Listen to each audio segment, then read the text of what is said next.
President Donald Trump reviewing border wall prototypes in San Diego on March 13. Associated Press, Vucci President Donald Trump has made border security a key initiative for his administration. He has pushed for additional barriers on the U.S.-Mexico border and for additional enforcement along the frontier. But such methods may still miss the influx of drugs Trump has said he will halt. Reinforcing the southern U.S. border has been a high priority for President Donald Trump, who has promised since the early days of his campaign to construct additional barriers along the frontier. This month, apparently in response to an annual migrant caravan heading north through Mexico toward the U.S. border, Trump announced that he would deploy the National Guard for additional security at the frontier, against both the unauthorized movement of people and the illicit transport of illegal drugs into the U.S. "We are putting the National Guard and military at the border," Trump told reporters on Monday. "And we need a wall. Whether you're a Republican or Democrat, we need a wall, and it'll stop your drug flow. It'll knock the hell out of the drug flow, and it'll stop a lot of people that we don't want in this country from coming into our country." A National Guard unit patrolling at the Arizona-Mexico border in Sasabe, Arizona, in 2007. Ross Franklin, AP. U.S. military personnel at the border will be authorized only to assist the Border Patrol with intelligence and surveillance and won't have the power to capture migrants. But it's questionable how much more additional enforcement they could provide. The 2,000 to 4,000 troops Trump wants to deploy will arrive at a time when there are 30,012 border apprehensions a month, according to the Washington Office on Latin America. When President George W. Bush deployed the National Guard to the border in 2006, there were 128,979 apprehensions at the border a month.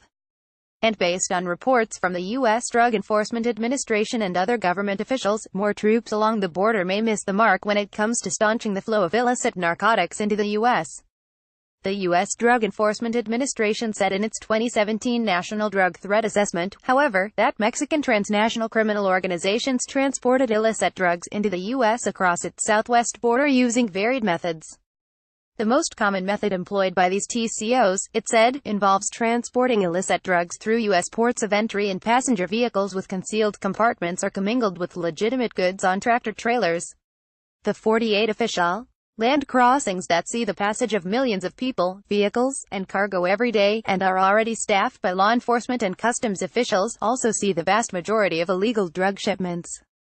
Bags of heroin, some laced with fentanyl, at a press conference about a major drug bust at the office of the New York Attorney General. Drew Unger, Getty fentanyl, a synthetic opioid approved for use as an anesthetic and a painkiller, has become more common among U.S. drug users. The extreme potency that makes it appealing to users also makes it dangerous to the people handling it, whether users or the police.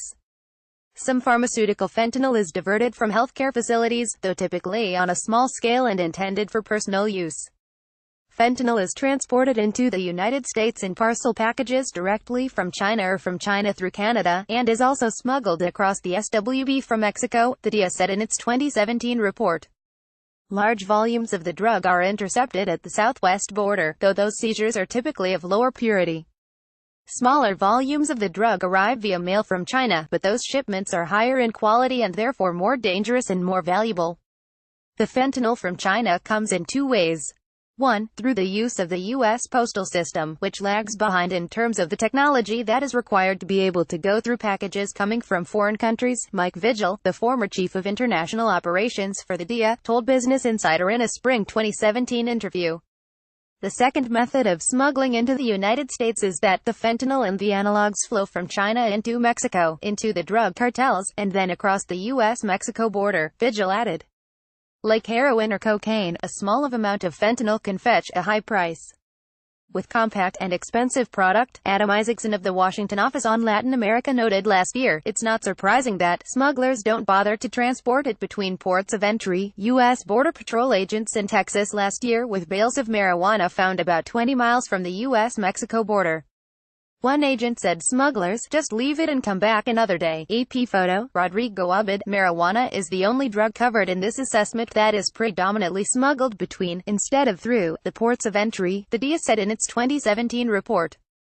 Large quantities of foreign-produced marijuana are smuggled into the United States via personally owned vehicles, commercial vehicles, buses, rail systems, subterranean tunnels, small boats, unmanned aerial vehicles, drones, and catapults, and are walked across by backpackers, the report added. Marijuana was for a long time a cash crop for Mexican traffickers. It was relatively easy to produce in abundance and didn't require a complicated refining process.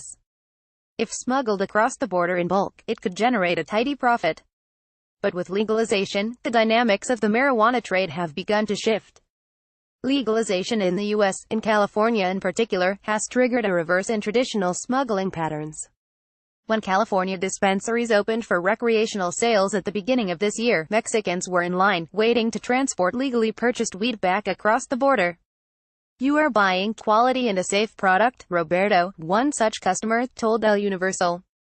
Drug producers in Mexico's Golden Triangle, a hotbed for production of marijuana and opium and increasingly of synthetic drugs, have confirmed the declining appeal of Mexican marijuana.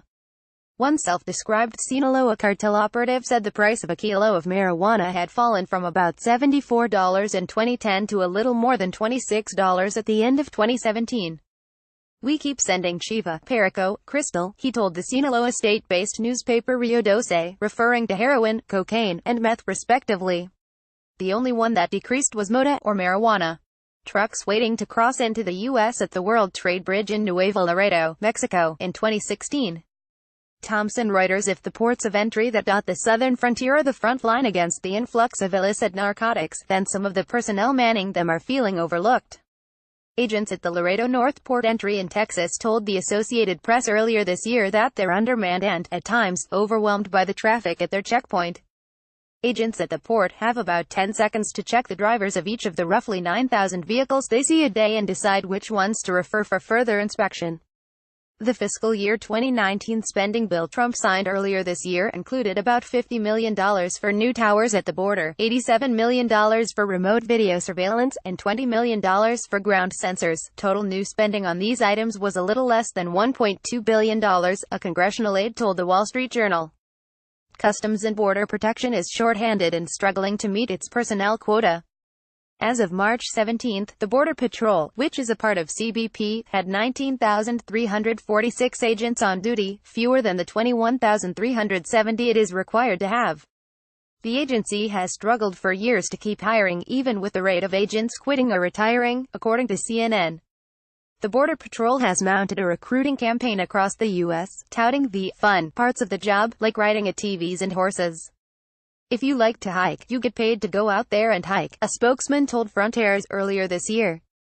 "Our agents are understaffed and overworked," Hector Garza, the Laredo representative of the National Border Patrol Council, told the AP in February. "Even though they have all these forces against them, they go out there and try to do their best." More. Donald Trump. U.S.-Mexico border drug trafficking, drug smuggling powered by sail-through.